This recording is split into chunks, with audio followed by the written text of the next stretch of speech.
原來步走的你會開心，走得太趕。其實大家早已嫌大家，卻扮傻，路窄少一點對望。為何忘形地看景感打攪各方？卻是你盡興胡亂走一趟，顯身多走馬看花景況。真要哭，我已忍不了這些年來境扭曲，又要怎麼說下去？很想嘆聲忍氣可結束，極致地窮遊，又要慳又要透，總是煩人。大眾怎樣學曉款待遊人？而你不知羞恥，最終只會妨礙別人，然後四圍有攝影有播音，是有心聲浪撩人，有夠鐘難路阻街通處犯，發令似陌路人入侵，大家都抖震。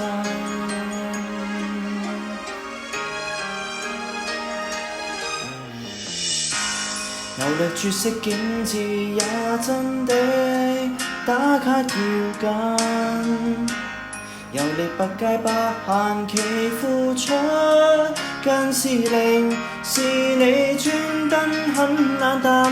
明明為是未晚景沖身於此間，似像結伴去，仍是很刁難。怎麼你竟會覺得很淡？極致地窮遊，又要慳又要透，總是煩人。大眾怎樣學曉款待遊人？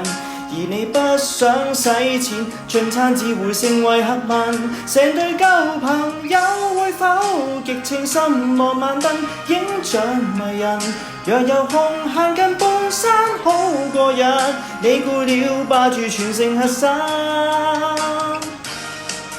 錯得起，現在棲身角落的你最愛的地，遊歷的你現在也可盡情財富費心嗎？極致地窮遊，被插隊但要忍惜是令人。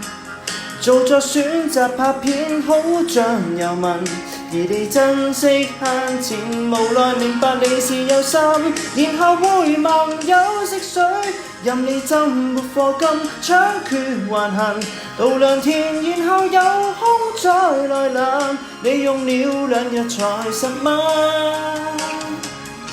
你這麼興奮。